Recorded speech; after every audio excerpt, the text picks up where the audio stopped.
Hello everyone, welcome back to ഒരു കഥ സൊല്ലിട്ടുമാസ് my dear സ്വത്തുക്കുട്ടികളെ. ഇന്ന് നമ്മളൊരു കൊറിയൻ ആക്ഷൻ കോമഡി ചിത്രമാണ് കാണാൻ പോകുന്നത്. കഴിഞ്ഞ വർഷം പുറത്തിറങ്ങിയ മിഷൻ ക്രോസ്.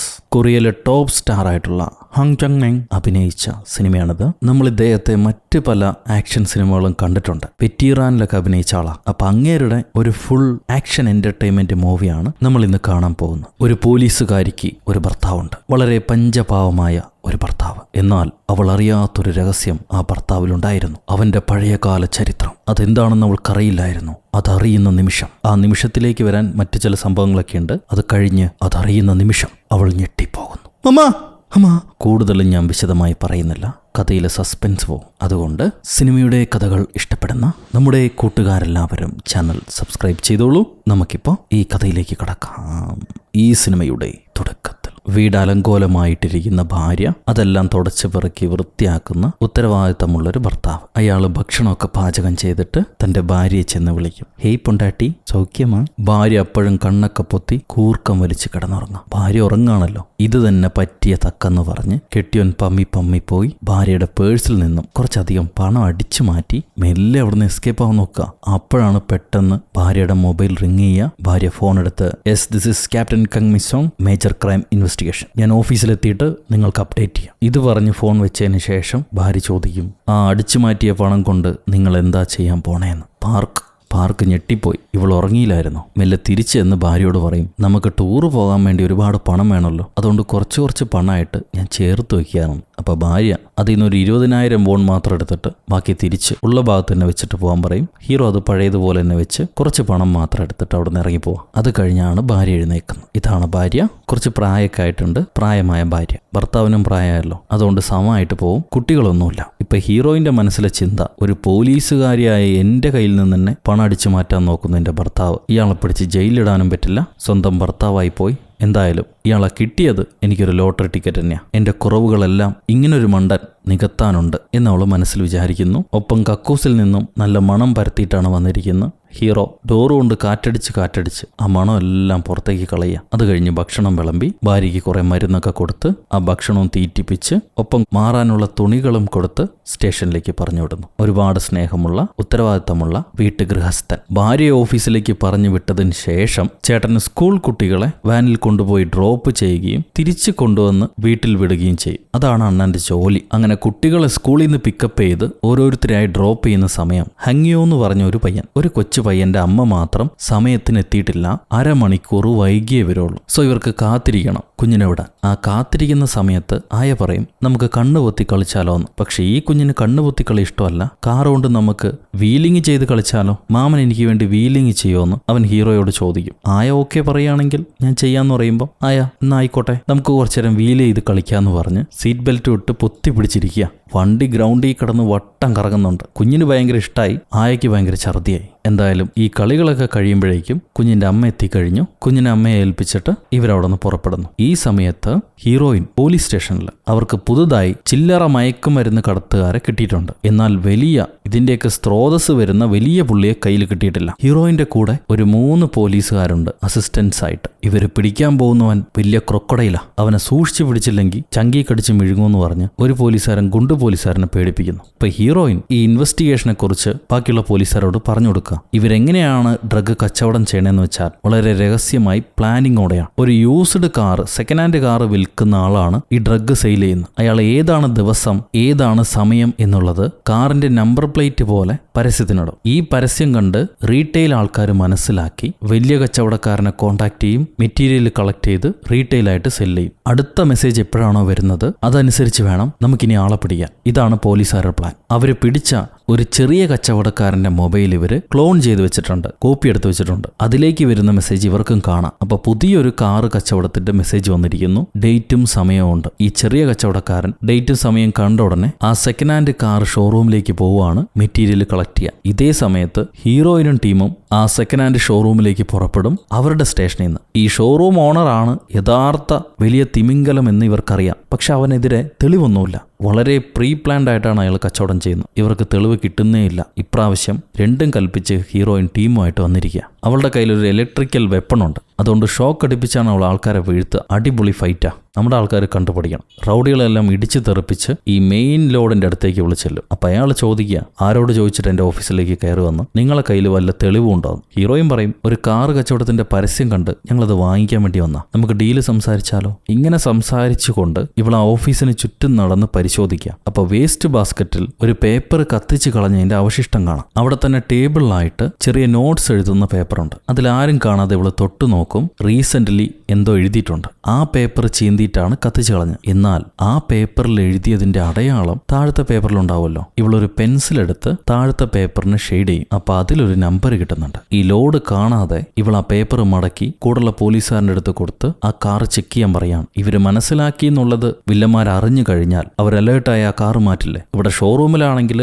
100 കാറുകളുണ്ട്. അതെല്ലാം പരിശോധിക്കല് ബുദ്ധിമുട്ടാ. ഇപ്പൊ കാർ നമ്പർ കിട്ടി, അതുമാത്രം പരിശോധിച്ചാൽ മതി. പോലീസുകാരെല്ലാം നാനാഭാഗത്തും ചെതറി പരിശോധിക്കാൻ ഇറങ്ങുന്നു. നമ്മുടെ ഗുണ്ടുപയ്യൻ മാത്രം ഒരു ഭാഗത്ത് കുടുങ്ങിപ്പോവും. ഇവരവസാനം പരിശോധിച്ച് ആ നമ്പറുള്ള കാർ കണ്ടുപിടിച്ചു. അതിനകത്തുനിന്ന് പൊതി കണക്കന്നെ ഹെറോയിനും കണ്ടുപിടിച്ചു. ഐറ്റം കിട്ടി, ആളെ പിടിച്ചോന്ന് പറയും കൂട്ടുകാരൻ. ഉടനെ ഹീറോയിൻ ചാടുമ്പോഴേക്കും വില്ലൻ ഇവരെ അറ്റാക്ക് ചെയ്യാൻ ശ്രമിക്കുക. അവന്റെ മുഖത്തേക്ക് കാപ്പി ഒഴിച്ച് നിലത്തിട്ട് കഴുത്തി ഇലക്ട്രിക് ഷോക്കും കൊടുത്ത് ആ മൊത്തം ടീമിനെയും നമ്മുടെ പിള്ളേർ പിടിച്ചു കഴിഞ്ഞു. അവിടുന്ന് സീൻ കട്ട് ചെയ്താൽ ഒരു ഡ്രഗ് ഗ്യാങ്ങിനെ പിടിച്ച ആഘോഷമാണ് ഹീറോയുടെ വീട്ടിൽ വെച്ച്. ഹീറോയിനും കൂടുള്ള പോലീസുകാരെല്ലാം നല്ല മൂക്കറ്റവും വെള്ളം അടിച്ച് പാട്ടും പാടി ആഘോഷിക്കുക. അത് കഴിയുമ്പോൾ കൂടുള്ള ബബ്ലു പോലീസുകാരന് മുതുക് വേദനയാന്ന് പറയുമ്പോൾ നമ്മുടെ ഹീറോ തന്നെ സിഗരറ്റ് കുറ്റി കൊണ്ട് ഒരു പ്രത്യേക ഏഷ്യൻ ചികിത്സ ചെയ്തു കൊടുക്കും. ഹീറോയ്ക്ക് ഭാര്യയുടെ കൂട്ടുകാരോടും നല്ല മര്യാദയും സ്നേഹമൊക്കെ ഉണ്ട്. അവർക്ക് വേണ്ട ഭക്ഷണം എല്ലാം കൊടുക്കും. വേണ്ട ചെറിയ ചെറിയ ജോലികളും ചെയ്തു കൊടുക്കും. താനൊരു നല്ല കെട്ടിയോനാ, മിൻസുവിന് തന്നെ ഒരാളെ കിട്ടിയത് ഭാഗ്യം എന്നിങ്ങനെ ബബ്ലു പറയുമ്പോൾ ഹീറോ ബബ്ലുവിൻ്റെ അടുത്ത് ഒരു റിസ്റ്റ് ബാൻഡ് കൊടുത്തിട്ട്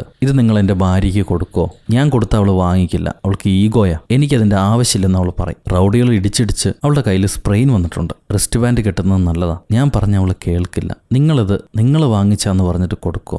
എനിക്ക് വേണ്ടി ചെയ്യുമോയെന്ന് ചോദിക്കും. ബബ്ലു ചിരിച്ചിട്ട് ഞാൻ കൊടുത്തോളാം, താൻ ഒരുപാട് സ്നേഹമുള്ള ആളാന്ന് പറയുന്നുണ്ട്. അവിടെ നിന്ന് കട്ട് ചെയ്താൽ ഒരു ലേഡി ഒരു പെൻഡ്രൈവ് ആരും അറിയാതെ എവിടത്തെയോ ഒരു സേഫ് ലോക്കറിൽ വെക്കുന്നു. അവിടുന്ന് അവൾ ആർക്കും ബുദ്ധിമുട്ടുണ്ടാക്കാതെ മിണ്ടാതെ തിരിച്ചു പോകാൻ നേരം കുറെ വില്ലന്മാർ അവളെ ചുറ്റി വളയുക. അവരുടെ പിടിയിൽ നിന്ന് രക്ഷപ്പെടാൻ വേണ്ടി ഇവള് ടെറസിലേക്ക് ഓടിപ്പോവും. എന്നാൽ അവിടെ ഒരു മൂങ്ങക്കണ്ണനുണ്ടായിരുന്നു. അയാൾ ഇവളെ പിടിച്ചു കളയും. എന്നിട്ട് ആ അക്കൗണ്ട് ഫയൽ അടങ്ങിയ പെൻഡ്രൈവ് എവിടെ എന്ന് ചോദിക്കുക. അതിനവള് പറയും, ഈ രാജ്യത്തെ വിൽക്കാൻ വേണ്ടി സ്വരുക്കൂട്ടിയ ഫയലല്ലേ അത്, ഞങ്ങൾ ജീവനോടുള്ളിടത്തോളം കാലം അതിന് നിങ്ങളെ സമ്മതിക്കില്ല. ഇതും പറഞ്ഞ് അവള് കുട്ടിക്കാരണം ചാടി ആ വില്ലന്മാരെ എല്ലാം അടിച്ചിട്ട് അവിടുന്ന് ചാടി രക്ഷപ്പെടാൻ നോക്കുക. പക്ഷെ ഒരുത്തന്റെ വെടി അവൾക്ക് ഏറ്റു. ഈ വെടിയേറ്റ പെണ്ണ് തെറിച്ച് കാറിന്റെ മണ്ടേ വീഴുമ്പോൾ മോളിൽ നിന്ന് വീണ്ടും ഇവന്മാരെ അവളെ തുരുതുരാ ഷൂട്ട് ചെയ്ത് കൊന്നുകളയുക. ആള് മരിച്ചു എന്ന് വിചാരിച്ചിട്ട് അവര് പോകും. എന്നാൽ ഈ പെണ്ണ് മരിച്ചിട്ടില്ല. പിറ്റേന്ന് ക്രൈം സീനിലേക്ക് പോലീസുകാരെത്തുന്നു. ആ പെണ്ണിന്റെ ബോഡി രാത്രി തന്നെ ആൾക്കാർ ആശുപത്രിയിലേക്ക് മാറ്റി. അവൾക്ക് ജീവനുണ്ട്, പക്ഷെ ബോധമില്ല. ക്രൈം സീനിൽ നമ്മുടെ ഹീറോയിനാണ് ഉണ്ടാവുക. വിക്ടിമിന്റെ പേരെന്തെന്ന് ചോദിക്കുമ്പോൾ ബാങ്ക്സുവോ എന്നാണ് പേര്. അടുത്തുള്ള ട്രേഡിംഗ് കമ്പനിയിലാണ് അവൾ വർക്ക് ചെയ്തുകൊണ്ടിരുന്നത്. എന്നാൽ ഇപ്പൊ ആ ട്രേഡിംഗ് കമ്പനിക്കകത്ത് ഒരു വസ്തുക്കളും ഇല്ല, പ്ലെയിനായ ഓഫീസ് മാത്രമേ ഉള്ളൂ. അതിലെന്തോ സംശയമുണ്ടെന്ന് പറയും. അപ്പൊ ഹീറോയിൻ എന്തായാലും ഈ കാര്യങ്ങൾ ഇപ്പോ പത്രക്കാർക്ക് അറിയണ്ട. വീണ പെണ്ണിനെ വീണ്ടും അവർ ഷൂട്ട് ചെയ്തിട്ടുണ്ടെങ്കിൽ അവൾ ജീവനോടുണ്ടെന്ന് അറിഞ്ഞാൽ വീണ്ടും അവർ വരും. അതുകൊണ്ട് ഇപ്പോൾ പത്രത്തിൽ അവൾ മരിച്ചു എന്ന് തന്നെ കൊടുത്താൽ മതി എന്ന് പറയാം അവൾ. എന്നിട്ട് പോലീസുകാരോടൊപ്പം ഹോസ്പിറ്റലിൽ ചെന്ന് ആ പെണ്ണിനെ കാണുന്നു. ഈ പെൺകുട്ടി വെസ്റ്റ് ധരിച്ചിരുന്നു. ട്രേഡിംഗ് കമ്പനിയിൽ ജോലി ചെയ്യുന്ന പെണ്ണ് എന്തിന് വെസ്റ്റ് ധരിച്ചിരിക്കണം? അതൊരു ചോദ്യചിഹ്നമാണ്. എന്തായാലും പെണ്ണിന് ബോധം വരുന്നത് വരെ പോലീസ് ഇവിടെ കാവല് നിൽക്കട്ടെ എന്ന് പറഞ്ഞിട്ട് ഇവർ ഹോസ്പിറ്റലിൽ നിന്ന് ഇറങ്ങുക. ആ നേരം ബബ്ലു ഹീറോ കൊടുത്ത റിസ്റ്റ് ബാൻഡ് കൊടുക്കും. തനിക്കെന്താണോ എന്നോട് ലവ് ആണോ, അതുകൊണ്ട് ഇത് തന്നെന്ന് ചോദിക്കുമ്പോൾ ബബ്ലു പറയാണ്, എന്റെ ഭാര്യ നേരത്തെ ഓടിപ്പോയി, ഇനിയൊരു പെണ്ണിനെ പ്രേമിക്കാനുള്ള ശക്തിയൊന്നും എനിക്കില്ല. ഇത് നിന്റെ കെട്ടിയോൻ തന്നെ എന്റെ കയ്യിൽ തന്ന, അതുകൊണ്ടാണ് ഞാൻ നിനക്ക് തന്നത്. ഇതും പറഞ്ഞ് ചിരിച്ച് അവര് നടന്നു പോകുന്ന സമയത്ത് ഇവിടെ ഹീറോ പച്ചക്കറി വാങ്ങിക്കൊണ്ടിരിക്കുക. ആ നേരം ഒരു പെണ്ണ് ധൃതിയിൽ ഓടുന്നുണ്ടാവും, മറ്റൊരു പെണ്ണിനെ ഇടിച്ച് തെറിപ്പിച്ച്. ഹീറോ ആ പെണ്ണിനെ കാണുമ്പോൾ ഇവര് തമ്മിൽ പരിചയമുള്ളതുപോലെ പണ്ടെപ്പോഴോ. ഹീറോയ്ക്ക് ആ പെണ്ണിനെ നേരത്തെ അറിയാം. എന്നാൽ ആ പെണ്ണ് നിൽക്കാതെ ഓടിപ്പോകും. പുറകെ കുറെ വില്ലന്മാരും പോകുന്നുണ്ട്. ഒരു കെട്ടിടത്തിന്റെ മൂലയ്ക്കൽ വെച്ച് വില്ലന്മാർ ആ പെണ്ണിനെ പിടിക്കുമ്പോഴേക്കും ഹീറോ ഇടയിൽ കയറി അവന്മാരെയൊക്കെ അടിച്ചു തെറിപ്പിച്ച് ഈ ലേഡിയെ രക്ഷപ്പെടുത്തും. എന്നിട്ട് അവളുടെ താഴെ വീണ സാധനങ്ങൾ പെറുക്കി അവൾക്ക് കൊടുക്കാൻ നേരാണ് പെണ്ണ് ഗർഭിണിയാണെന്ന് ഹീറോയ്ക്ക് മനസ്സിലാവുന്നു. അത് കഴിഞ്ഞ് ഇവരൊരു ബസ് സ്റ്റോപ്പിൽ നിന്ന് സംസാരിക്കുകയാണ്. അപ്പൊ ഹീറോ ആ ലേഡിയോട് ചോദിക്കും, നീ ഇപ്പോഴും വർക്ക് ചെയ്യുന്നുണ്ടോന്ന്? ആ പെണ്ണ് പറയും, ഇല്ല, ഞാൻ ജോലി നിർത്തി. ഞാൻ ജങ്സ്വാനെ കല്യാണം കഴിച്ചതിന് ശേഷം ജോലിക്ക് പോയിട്ടില്ല. അപ്പൊ ഹീറോ ചോദിക്കും, നിന്നെ ഫോളോ ചെയ്യുന്ന ആൾക്കാർ എന്തിനു വേണ്ടിയിട്ടാണ്, അവരൊക്കെ ആരാണെന്ന്? അതിനാ ലേഡി പറയും, ഈ കുഴപ്പങ്ങൾ ഉണ്ടായതിന് കാരണം ഞങ്ങളാണ്, നീ അതിൽ ഇടപെടണ്ട, ഞങ്ങൾ നോക്കിക്കോളാം. അപ്പൊ ഹീറോ ജങ്സ്വ ഇപ്പൊ എവിടെയാണെന്ന് ചോദിക്കും. ജങ്സ്വാനെ കാണുന്നില്ല, കുറച്ചു നാളായിട്ട് മിസ്സിംഗാ. അവനൊന്നും സംഭവിക്കരുത് എന്ന പ്രാർത്ഥനയിലാണ് ഞാൻ. എനിക്ക് എന്താ ചെയ്യേണ്ടതെന്നറിയില്ല എന്ന് പറഞ്ഞ് അവൾ കരയുമ്പോൾ ഹീറോ ആ പെണ്ണിനെ കെട്ടിപ്പിടിച്ച്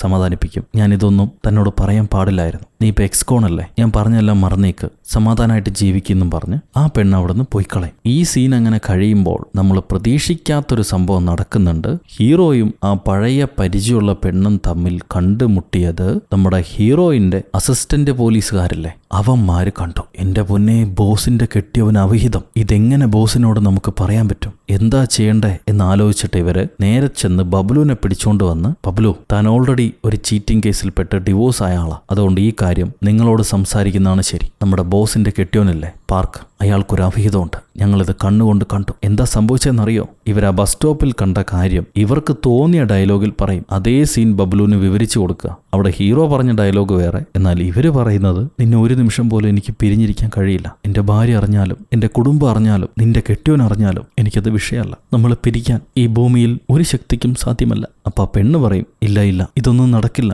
എനിക്കറിയാം, ആഗ്രഹിച്ചിട്ട് കാര്യമില്ലല്ലോ, എന്നെ മറന്നേക്കൂ, ഞാൻ പോവാണ്, നമ്മുടെ ആഗ്രഹങ്ങൾ എപ്പോഴും സാധിക്കണമെന്നില്ല, ഞാൻ പോവാണ് പാർക്ക്, ഞാൻ പോവാണ്. ഇങ്ങനെ ഇവരവിടെ നാടകം അഭിനയിച്ചുകൊണ്ടിരിക്കുമ്പോൾ ഇതെല്ലാം ഇപ്പുറത്തെ ഒബ്സർവേഷൻ മുറിയിലിരുന്ന് ഹീറോയിൻ കേൾക്കുന്നുണ്ടാവും. അവൾ എഴുന്നേറ്റ് എന്താടാ നിങ്ങൾ പറഞ്ഞെന്ന് ചോദിക്കുമ്പോൾ ഇവന്മാര് ജീവനും കൊണ്ട് ഓടി രക്ഷപ്പെടാൻ നോക്കുക. ഹീറോയിൻ അവരെ അടുത്ത് വിളിച്ചിട്ട്, എന്റെ ഭർത്താവിനെ കുറിച്ചാണോ നിങ്ങൾ തോന്നിയാസം പറയുന്നത്, അയാൾ എത്ര സ്നേഹത്തോടെ നിങ്ങളെയൊക്കെ നോക്കിയിട്ടുള്ളത്, ഇനി മേലിൽ തമാശയ്ക്ക് പോലും അയാളെക്കുറിച്ച് അനാവശ്യം പറഞ്ഞേക്കരുത്, ഇപ്പം മിണ്ടാതെ പോയിക്കോന്ന് പറഞ്ഞ് അവരെ മിരട്ടി പറഞ്ഞോടും. ഈ സമയത്ത് ഹീറോ ഒരു പഴയ ലോണ്ടറി ഷോപ്പിലേക്ക് വരുന്നുണ്ട്. അവിടുത്തെ അപ്പൂപ്പൻ ഹീറോയ്ക്ക് ഒരു വട്ട പെട്ടി കൊടുത്തിട്ട്, കോൺ യു വർക്കിൻ അഗെയിൻ എന്ന് ചോദിക്കും, നിങ്ങൾ വീണ്ടും ജോലി ചെയ്യാൻ തുടങ്ങിയോന്ന്. അപ്പൊ ഹീറോ, ഇല്ല, ഇത് മറ്റൊരു ആവശ്യത്തിനാണ് എന്ന് പറഞ്ഞിട്ട് അവിടുന്ന് മിണ്ടാതെ വീട്ടിലേക്ക് വന്ന് പൂച്ചക്കുട്ടിയെ പോലെ കിടന്നുറങ്ങുക. ഹീറോയിൻ തിരിച്ചു വരുമ്പോൾ എല്ലാ ജോലികളും ചെയ്തു വെച്ചിട്ട് പാവത്താൻ കിടന്നുറങ്ങുന്നു. ഹീറോയിന് സംശയമൊന്നും ഉണ്ടാവില്ല. പേഴ്സ് ചെക്ക് ചെയ്യുമ്പോൾ അതിനകത്ത് പണമൊന്നുമില്ല, കുറെ പേപ്പറുകൾ മാത്രം. കെട്ടിയോന് ചെലവിന് കുറച്ച് പണം കൊടുക്കാന്ന് പറഞ്ഞ് തന്റെ കയ്യിലുള്ള പണം ഹീറോയുടെ പേഴ്സിൽ വെച്ചിട്ട് അവൾ മിണ്ടാതെ കിടന്നുറങ്ങും. ഇവൾ ഉറങ്ങിയതിന് ശേഷം ഹീറോ എഴുന്നേൽക്കുന്നു. താൻ കൊണ്ടുവന്ന ആ പെട്ടി തുറക്കുന്നു. അതിനകത്തൊരു ഗണ്ണുണ്ട്, കുറേയധികം പാസ്പോർട്ടുകളുണ്ട്, തന്റെ പഴയ ID കാർഡ്, ബാഡ്ജ്, പിന്നെ കുറെ ഫോട്ടോസ്, പണ്ട് സർവീസിലുണ്ടായിരുന്നപ്പോൾ ഉള്ള ഫോട്ടോസ്. അതിൽ ആ നേരത്തെ കണ്ട ലേഡിയുടെ ഫോട്ടോയും ഉണ്ട്. സോ ഇവരെല്ലാം ഒരുമിച്ച് വർക്ക് ചെയ്തായിരുന്നു. അപ്പോൾ ഒരു ഫ്ലാഷ് ബാക്ക് കാണിക്കുന്നു. റഷ്യ 6 വർഷങ്ങൾക്ക് മുന്നേ റഷ്യയിലെ റഷ്യയിൽ നിന്നും ആയുധക്കടത്ത് നോർത്ത് കൊറിയയിലേക്ക് പോകുന്നുണ്ട്. അതിനെ തടയാൻ വേണ്ടിയിട്ടാണ് ഹീറോയുടെ സ്പെഷ്യൽ ഏജന്റ് ഗ്രൂപ്പ് ഇപ്പോൾ പോർട്ടിലേക്ക് എത്തിയിരിക്കുന്നത്. കപ്പൽ വഴിയാണ് ഈ സാധനം കടത്തിക്കൊണ്ടുപോകുന്നത്. അപ്പൊ ഹീറോയും വേറൊരു ഏജന്റും കൂടെ നേരത്തെ തന്നെ ഇവർ ഓർഡർ കൊടുക്കുന്നതിന് മുന്നേ തന്നെ കപ്പലിലേക്ക് കയറിയിട്ടുണ്ട്. എന്തിനാണ് നിങ്ങൾ നേരത്തെ കയറിയതെന്ന് ഇവരുടെ ചീഫ് ചോദിക്കും. അപ്പൊ കപ്പലിനകത്ത് കയറിയ ഹീറോ പറയാണ്, നമുക്ക് കിട്ടിയ ഇൻഫർമേഷനേക്കാൾ മുന്നേ ഈ കപ്പൽ അവരെടുക്കാൻ തീരുമാനിച്ചു. നമ്മൾ വൈകിയിരുന്നെങ്കിൽ ഇവർ ആ കപ്പൽ എടുത്തുകൊണ്ട് പോയേനെ. അതുകൊണ്ടാണ് ഞങ്ങൾ നേരത്തെ ഇറങ്ങിയത്. ഞങ്ങൾ ഇതിലെ സിസ്റ്റം ലോക്ക് ചെയ്ത് കപ്പൽ ഷട്ട് ഡൗൺ ചെയ്യാൻ പോവാണ് എന്ന് പറഞ്ഞ്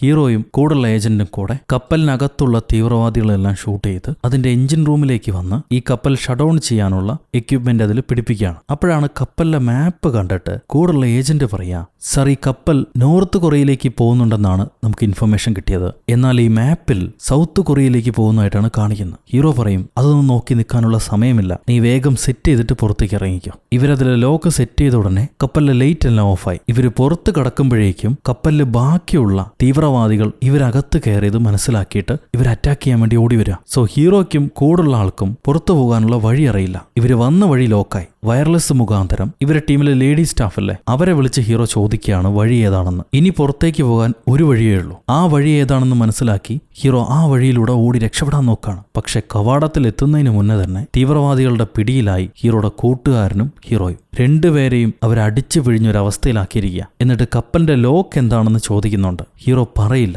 അപ്പൊ ഈ കൂടുള്ള ഏജന്റിനെ തിളച്ച ആവിയിലേക്ക് ഇടാൻ വേണ്ടി ഇവർ വലിച്ചുകൊണ്ട് പോകും. ഹീറോ പാസ്വേഡ് പറഞ്ഞു കൊടുത്തില്ലെങ്കിൽ ആ ഏജന്റിനെ കൊന്നുകളയും. അയാളെ രക്ഷപ്പെടുത്താൻ വേണ്ടി ഹീറോ പാസ്വേഡ് പറഞ്ഞു കൊടുക്കുകയാണ്. മോസ്കോവ എന്നാണ് പാസ്വേഡ്, EMP പാസ്വേഡ്. അത് പറഞ്ഞു കൊടുത്ത ഉടനെ ഇവരെ പാസ്വേഡ് ടൈപ്പ് ചെയ്ത് കപ്പൽ സ്റ്റാർട്ട് ചെയ്യുന്നു. പാസ്വേഡ് കൊടുത്തെങ്കിലും ഇവർ ആ ഏജന്റിനെ തിളച്ച ആവിയിലേക്ക് ഇടും. ഹീറോയ്ക്ക് അവരെ എതിർത്തൊന്നും ചെയ്യാൻ കഴിയില്ല. എന്നാൽ ഇവർ അപകടത്തിൽപ്പെട്ടത് മനസ്സിലാക്കി ഉടനെ തന്നെ ക്യാപ്റ്റൻ ടീം ഈ കപ്പൽ ആക്രമിച്ച് ഹീറോയെ രക്ഷപ്പെടുത്തുന്നുണ്ട്. തന്റെ ഒരു മിസ്റ്റേക്ക് കൊണ്ടാണ് ഈ മരണം സംഭവിച്ചത് എന്നുള്ള വിഷമം ഹീറോയ്ക്ക്. അതേ സമയത്ത് ഈ സ്പെഷ്യൽ ഏജന്റ് ഗ്രൂപ്പിൽ നിന്നും ഹീറോയെ അവർക്ക് പുറത്താക്കേണ്ടി വരുന്നു. കാരണം മരിച്ചാലും ആ പാസ്വേഡ് പറഞ്ഞു കൊടുക്കരുതായിരുന്നു. അതേപോലെ ഹീറോ കപ്പലിൽ കയറുന്ന കാര്യം നേരത്തെ തന്നെ ടീമിനെ അറിയിക്കണമായിരുന്നു. ഈ 2 വയലേഷൻ ഹീറോ നടത്തിയതുകൊണ്ട് ഹീറോയെ ടീമിൽ നിന്ന് പുറത്താക്കുന്നു. അപ്പൊ ഹീറോ പറയും, ക്യാപ്റ്റൻ, കപ്പൽ നോർത്ത് കൊറിയയിലേക്കല്ല പോകേണ്ടിയിരുന്നത്, സൗത്ത് കൊറിയയിലേക്കാണ്. ഇതിൽ മറ്റെന്തോ ഒരു ഗെയിമുണ്ട്, നമ്മൾ അറിയാത്ത ഗെയിം. ക്യാപ്റ്റൻ പറയും, നമ്മുടെ സീനിയേഴ്സിന് അവർ പോകുന്ന ഡെസ്റ്റിനേഷൻ അറിയായിരുന്നു, അത് സൗത്ത് കൊറിയ ആണെന്ന് അറിയായിരുന്നു. എന്നിട്ട് നമ്മളോട് നോർത്ത് കൊറിയ എന്നാണ് പറഞ്ഞത്. അതൊരു ഡിപ്ലോമാറ്റിക് ഇഷ്യൂ ആണ്, ഞാൻ അതിനെക്കുറിച്ച് അന്വേഷിക്കാം. എന്തായാലും നീ ഇനി സ്വയം കുറ്റപ്പെടുത്തണ്ട, അവന്റെ മരണകാരണം നീയല്ല. ഇനിയുള്ള കാലം സമാധാനത്തിൽ ജീവിക്കാൻ നോക്ക്, നമ്മൾ തമ്മിൽ ഇനി കാണില്ല എന്ന് പറഞ്ഞ് ക്യാപ്റ്റനും ആ ക്യാപ്റ്റി ചേച്ചിയും ഹീറോയ്ക്ക് ബൈ പറഞ്ഞ് അന്ന് പിരിയുന്നു. ഇപ്പൊ കൂടെ ഉണ്ടായിരുന്ന ഏജന്റ് മരണപ്പെട്ടില്ലേ, അയാൾക്കൊരു ഭാര്യയും കുഞ്ഞും ഉണ്ടായിരുന്നു, ഒരു ആൺകുട്ടി. ആ ആൺകുട്ടിയെയും ഏജന്റിന്റെ കുടുംബത്തെയും വിട്ട് ഹീറോ മാറിപ്പോയിട്ടില്ല. അവരടുത്ത് തന്നെയാണ് താമസം. അവന് വേണ്ടിയിട്ടായിരുന്നു ഹീറോ ആദ്യം കാർ ഇങ്ങനെ ഡ്രിഫ്റ്റ് ചെയ്ത് കളിച്ചത്. ഇപ്പൊ പ്രസന്റിലേക്ക് തിരിച്ചു വന്നാൽ ഹീറോ ഹാജ്വ എന്ന് പറഞ്ഞ പണ്ട് തന്റെ കൂടെ വർക്ക് ചെയ്തിരുന്ന ക്യാപ്റ്റി ചേച്ചിനെ ചെന്ന് കാണുന്നു. അവർക്ക് ജനിക്കാൻ പോകുന്ന കുഞ്ഞിന് ചില സമ്മാനങ്ങൾ വാങ്ങിച്ചു കൊടുത്തിട്ടുണ്ട്. എന്നിട്ട് വരൂ പോകാന്ന് പറഞ്ഞ് അവരെയും വിളിച്ച് പോകുമ്പോൾ നമ്മുടെ ഹീറോയിന്റെ അസിസ്റ്റന്റുമാര് 2 പേര് ഹീറോനെ ഫോളോ ചെയ്ത് വന്നിട്ടുണ്ടാവും. അവരിതെല്ലാം ഫോട്ടോ എടുക്കുന്നുണ്ട്. ഈ സമയം സ്റ്റേഷനിൽ ഹീറോയിന് കിട്ടിയ വിവരം അനുസരിച്ച് അവസാനം മരണപ്പെട്ടില്ല ഒരു പെണ്ണ്, ബിൽഡിങ്ങിൽ നിന്നും താഴേക്ക് ചാടി വീണ് ആൾക്കാർ ഷൂട്ട് ചെയ്ത്. ആ പെണ്ണൊരു ട്രേഡിംഗ് കമ്പനിയിൽ വർക്ക് ചെയ്തിട്ടുണ്ട്. ആ ട്രേഡിംഗ് കമ്പനിയിലുണ്ടായിരുന്ന എല്ലാവരും ആക്സിഡന്റുകളിൽ പെട്ട് മരണപ്പെട്ടിരിക്കുക.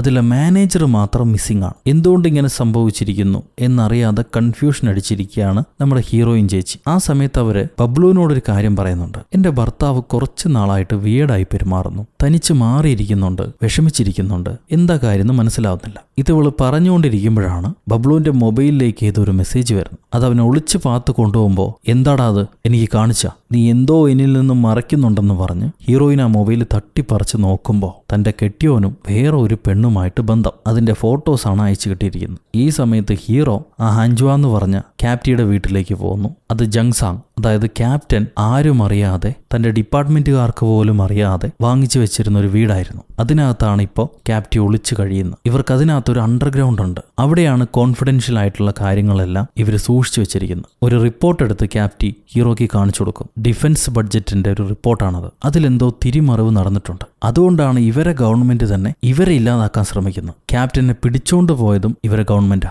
അങ്ങേർക്ക് എന്തെങ്കിലും സംഭവിച്ചിട്ടുണ്ടാകുമോ എന്നെനിക്ക് ഭയമാണ്. അത് കേട്ട് ഹീറോ പറയും, അങ്ങേർക്കൊന്നും സംഭവിച്ചിട്ടുണ്ടാവില്ല, കാരണം നിന്നെ ഒരു കരുവായി ഉപയോഗിച്ച് അയാളെ ഭീഷണിപ്പെടുത്താൻ ശ്രമിക്കുന്നുണ്ട്. അങ്ങനെയാണെങ്കിൽ അയാൾക്ക് ജീവനുണ്ടാവും, ക്യാപ്റ്റന് ജീവനുണ്ടാവും. അങ്ങേര് എവിടെയാണെന്നുള്ള ക്ലൂ എന്തെങ്കിലും കിട്ടണം. നിനക്ക് എന്തെങ്കിലും ഐഡിയ ഉണ്ടോ എവിടെയായിരിക്കും അദ്ദേഹത്തെ സൂക്ഷിച്ചിട്ടുണ്ടാവുക എന്ന്? അത് കേൾക്കുമ്പോൾ ക്യാപ്റ്റി, 2 ദിവസം മുന്നേ എനിക്കൊരു മെയിൽ വന്നു, അതെന്താണെന്ന് എനിക്ക് മനസ്സിലായില്ല, തുറക്കാനും പേടിയായിരുന്നു, ഞാനത് നിങ്ങൾക്ക് തരാമെന്ന് പറഞ്ഞ് ക്യാപ്റ്റി ഹീറോയ്ക്കൊരു മെയിൽ കവർ കൊണ്ടുവന്ന് കൊടുക്കുന്നു. ഹീറോ അത് തുറന്നു നോക്കുമ്പോൾ അതിനകത്തൊരു പേനയാണ്. ഈ പേന പൊട്ടിച്ച് നോക്കുമ്പോൾ ഒരു വെബ്സൈറ്റ് ഐഡിയ ഉണ്ട് അതിനകത്ത്. ആ വെബ്സൈറ്റ് തുറക്കുമ്പോൾ അതൊരു പ്രൈവറ്റ് വെബ്സൈറ്റാണ്, കമ്മ്യൂണിക്കേഷൻ വിൻഡോ. ആർക്കും ട്രാക്ക് ചെയ്യാൻ പറ്റാത്ത രീതിയിൽ വളരെ രഹസ്യമായ ഒരു ചാറ്റ് റൂം. അതിലിവര് നിങ്ങൾക്ക് ജങ്സാൻ അറിയുമോ, അതായത് ക്യാപ്റ്റൻ അറിയുമോ എന്നൊരു ചോദ്യം അയക്കും. ഇവർക്ക് റിപ്ലൈ വരുന്നു, അറിയാം, നമ്മൾ തമ്മിൽ കാണേണ്ടതുണ്ട് എന്ന് പറഞ്ഞിട്ട്. അപ്പൊ ക്യാപ്റ്റി, ഞാൻ എന്റെ കൂടെ മറ്റൊരാളെയും കൂടെ കൂട്ടിക്കൊണ്ടുവരാം, എങ്ങോട്ടാണ് വരേണ്ടത് എന്ന് ചോദിക്കും. അപ്പൊ നാളെ 4 മണിക്ക്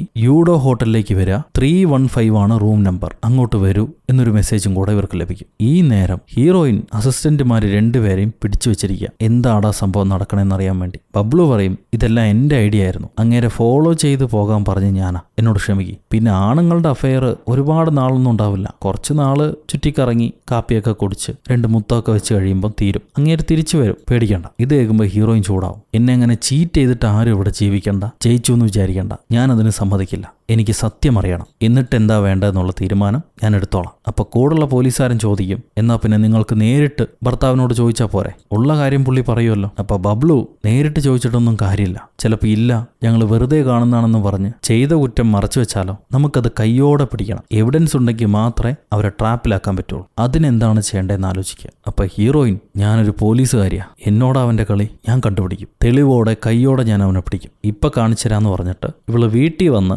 അവന്റെ സാധനങ്ങളെല്ലാം പരിശോധിക്കുന്നു. ഒന്നിലും ഒരെത്തും പിടിയും കിട്ടുന്നില്ല, ഒരു എവിഡൻസും ഇല്ല. വൈകിട്ട് ഹീറോ ജോലിയെല്ലാം കഴിഞ്ഞ് വീട്ടിലേക്ക് വരുന്നുണ്ട്. എന്താ എത്ര വൈകിയെന്ന് ചോദിക്കുമ്പം പുറത്തൊരു ചെറിയ ജോലി ഉണ്ടായിരുന്നു, കഴിഞ്ഞു വരാൻ വൈകി. നാളെ നിന്റെ കാറ് ഞാനൊന്ന് എടുത്തോട്ടെ, കുറെ ദിവസമായി ഫിഷിങ്ങിനൊന്നും പോയിട്ടില്ല, മൂഡ് അപ്സെറ്റാ, ഒന്ന് പോയിട്ട് വരാമെന്ന് വിചാരിക്കുന്നു. അത് കേട്ട് ഹീറോയും പറയും, അതെ കുറെ നാളായല്ലോ, അപ്സെറ്റ് ആയിരിക്കും, പോയിട്ട് വാ, പോയി സന്തോഷിച്ചിട്ട് വാ, ഞാൻ കാത്തിരിക്കാം എന്നും പറഞ്ഞ് അവളെ മിണ്ടാതെ മാറിപ്പോകുന്നുണ്ട്. അല്ല മിണ്ടിയല്ലോ ഇത്രയും നേരം, അത് കഴിഞ്ഞിട്ട് മിണ്ടുന്നില്ല. ഇപ്പൊ പിറ്റേന്ന് ഒരു കല്യാണ കാറുമായി നമ്മുടെ ഹീറോയെ ഫോളോ ചെയ്യാൻ തീരുമാനിച്ചു. വാടകയ്ക്ക് ആ കാറ് മാത്രമേ കിട്ടിയുള്ളൂ. ഇപ്പൊ ആ കാറ് കൊണ്ട് അവര് ഹീറോനെ വാച്ച് ചെയ്തോണ്ടിരിക്കുക. ഹീറോ ഫിഷിങ്ങിന് വേണ്ട സാധനങ്ങളെല്ലാം എടുത്ത് കാറിൽ കയറ്റി ഫിഷിങ്ങിന് പോകുന്ന പോലെ ഒരു ഹോട്ടലിലേക്ക് വരും. ഇവര് പുറകെ വരുന്നുണ്ട്. പുറകെ വന്ന് ഹോട്ടലിൽ കയറി പോകുന്ന ഹീറോനെ നോക്കുമ്പം കൂടെ ഒരു പെണ്ണുണ്ട്. ആ പെണ്ണ് രണ്ടും കൂടെ ചേർന്ന് ഹോട്ടലിൽ മുറി എടുത്തിട്ടാണ് സംഭവം. എനിക്ക് സഹിക്കാൻ പറ്റുന്നില്ല, നീ വേഗം പോയി അവരെ റൂം നമ്പർ തപ്പിപ്പിടി, രണ്ടിനെയും കാണിച്ചു തരാന്ന് പറഞ്ഞിട്ട് ഇവളാ ഇലക്ട്രിക് സാധനം എടുത്ത് തല്ലിക്കൊല്ലി ഞാൻ